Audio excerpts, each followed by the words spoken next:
नमस्कार दोस्तों, आज हम लोग क्लास 10 होम साइंस का ठीक है सब्जेक्टिव का मोस्ट इंपॉर्टेंट क्वेश्चन करने वाले। ठीक है, पहला सवाल देखिएगा, बालक के शारीरिक विकास की कितनी अवस्थाएं हैं। ठीक है, इसका आंसर देखिएगा, बालक के शारीरिक विकास की निम्नलिखित 4 अवस्थाएं होती। ठीक है, नंबर 1 समझिएगा, बालक का जन्म से 2 वर्ष तक विकास तेज गति से होता है। ठीक है, सेकेंड देखिए, किशोरावस्था से पूर्व तक विकास गति काफ़ी धीमी होती है, काफ़ी मंद होती है। ठीक है, थर्ड पॉइंट लिखिएगा, किशोरावस्था में विकास बहुत तेजी से होता है। ठीक है, और चौथा पॉइंट लिखिएगा, किशोरावस्था के बाद ठीक है परिपक्वता तक विकास पुनः धीमी गति से होता है। ठीक है ना।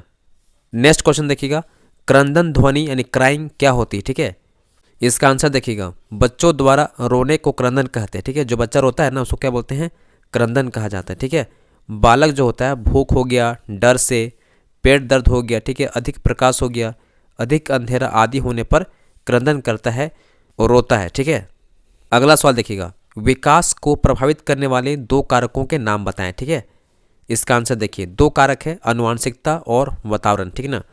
आनुवांशिकता का अर्थ होता है वह लक्षण जो हमें माता पिता से मिलते हैं, जैसे आंखों का रंग हो गया, चेहरे की बनावट हो गया, लंबाई हो गया, त्वचा का रंग, ठीक है, इत्यादि।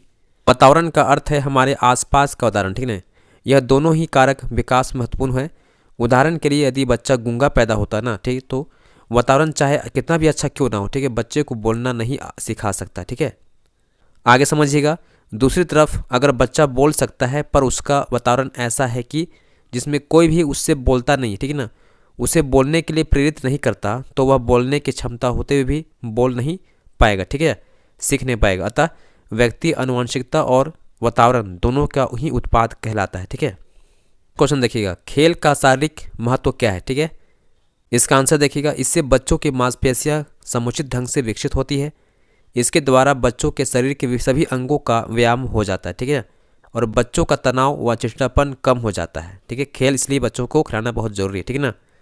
नेक्स्ट क्वेश्चन देखिएगा, मानवीय संसाधनों से आप क्या समझते हैं। ठीक है, इसका आंसर देखिए, मानवीय संसाधन व्यक्ति विशेष का अंश होता है। ठीक है, इन संसाधनों का प्रयोग केवल वही व्यक्ति विशेष कर सकता है, जैसे आपका समय हो गया या ऊर्जा हो गया। ठीक है ना।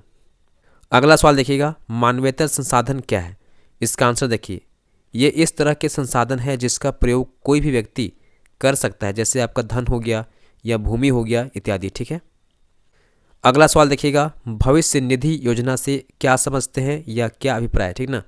इसका आंसर देखिए, यह योजना नौकरी करने वाले, ठीक है, सभी वर्गों के कर्मचारियों के लिए है। ठीक है, प्रत्येक कर्मचारी अपने वेतन में से अनिवार्य रूप से इस योजना में राशि विनियोजित करता है, जमा करता है। ठीक है ना।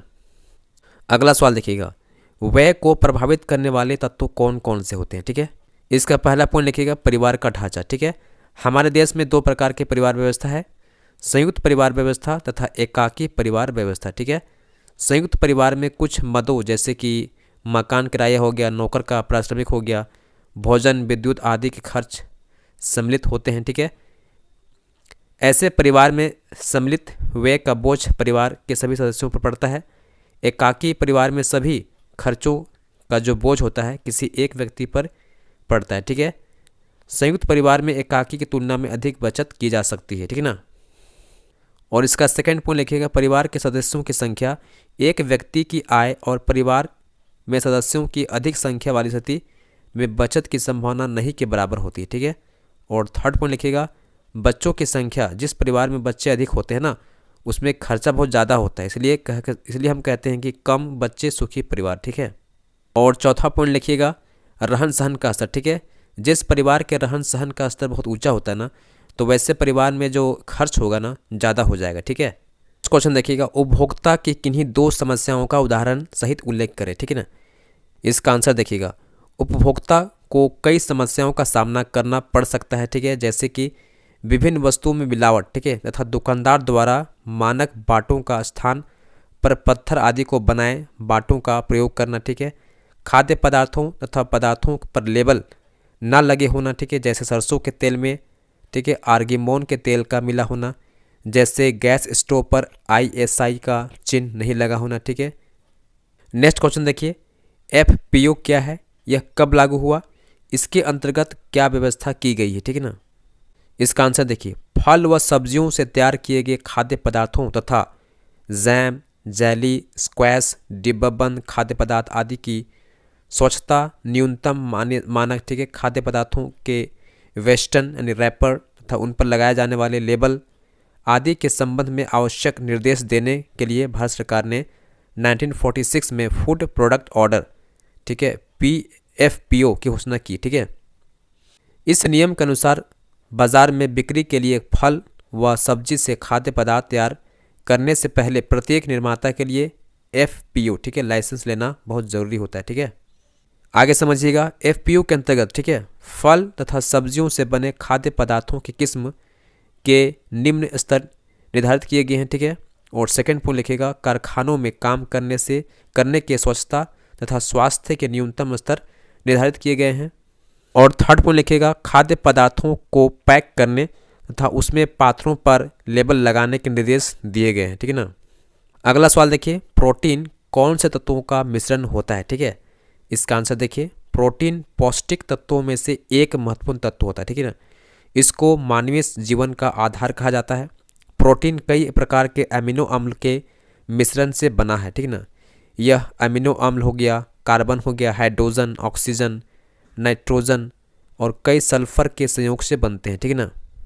नेक्स्ट क्वेश्चन देखिए, ठीक है, पानी में घुलनशील विटामिन कौन कौन से हैं? ठीक है, इसका आंसर देखिए, घुलनशीलता के आधार पर विटामिन को हम दो भागों में बांटते हैं। ठीक है ना, चर्बी में घुलनशील और पानी में घुलनशील विटामिन। ठीक है ना, पानी में घुलनशील विटामिनों का एक ग्रुप B समूह होता है। ठीक है ना, जो पानी में घुल जाता है। इसके अलावा विटामिन C तथा विटामिन B भी पानी में घुल जाता है। ठीक है, अगला सवाल देखिएगा, विटामिन A की कमी से शरीर को क्या हानि होती है? ठीक है, इसका आंसर देखिए, ठीक है, विटामिन A की कमी से शरीर पर हानिकारक प्रभाव होता है, जो इस प्रकार है। ठीक है ना, पहला अंधरातता, इसको बोलते हैं नाइट ब्लाइंडनेस। ठीक है, विटामिन A की कमी से मनुष्य की अंधेरे में देखने की शक्ति कम हो जाती है।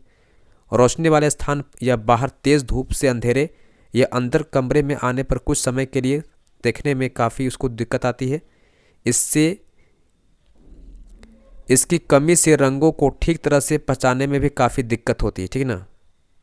सेकेंड पॉइंट देखिएगा, जीरोसिस। ठीक है, विटामिन A की कमी से आंसू ग्रंथियां सूख जाती है। ठीक है, आँखों के सफ़ेद भाग पर धुंधलापन, कॉर्निया पर छोटे छोटे दाने हो जाते हैं, इनमें सफ़ेद चिपचिपा पदार्थ निकलता है। ठीक है, और पलकें बंद हो जाती है। अधिक समय तक विटामिन की कमी से मनुष्य अंधा भी हो सकता है। ठीक है ना।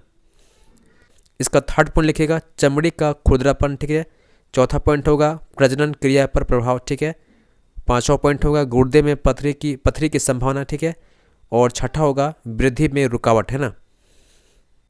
नेक्स्ट क्वेश्चन देखिए, ठीक है, दालों में कौन से पौष्टिक तत्व होते हैं और अधिक मात्रा किसकी होती है? ठीक है, देखो इसका आंसर देखिए, दालें जैसे मूंग हो गया, मोठ हो गया, माह हो गया, ठीक ना, राजमा हो गया, चने आदि में प्रोटीन की मात्रा अधिक होती है। इनमें 20 से 25% प्रोटीन पाई जाती है। ठीक है, इसके अलावा विटामिन B, खनिज पदार्थ विशेष रूप से कैल्शियम की अच्छी मात्रा होते हैं। सूखी दालों में विटामिन C नहीं होता, परंतु अंकुरित हुई दालें विटामिन C की अच्छा स्रोत होते हैं। ठीक है ना।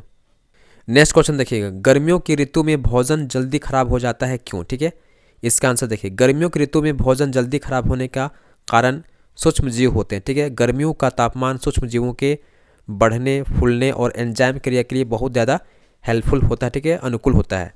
इसलिए सूक्ष्म जीव जो होते हैं, छोटे जीवाणु जो होते हैं, ठीक ना, भोजन बढ़ते फूलते रहते हैं और उनको ख़राब कर देते हैं। ठीक है ना। गर्मियों में भोजन को इसी कारण से ठंडे जगहों में हम लोग फ्रीज करके रखते हैं। ठीक है ना, ताकि ख़राब ना हो पाए। ठीक है, नेक्स्ट क्वेश्चन देखिए, ऊनी कपड़ों की धुलाई के लिए तापमान की दृष्टि से किस प्रकार के पानी का प्रयोग किया जाना चाहिए? ठीक है ना, इसका आंसर देखिए, ऊनी कपड़ों की धुलाई के लिए गुनगुने पानी का प्रयोग करना चाहिए। धोते समय पानी का तापमान कपड़े को भिगोने से लेकर आखिरी बार खंगालने तक एक सा होना चाहिए। ठीक है ना।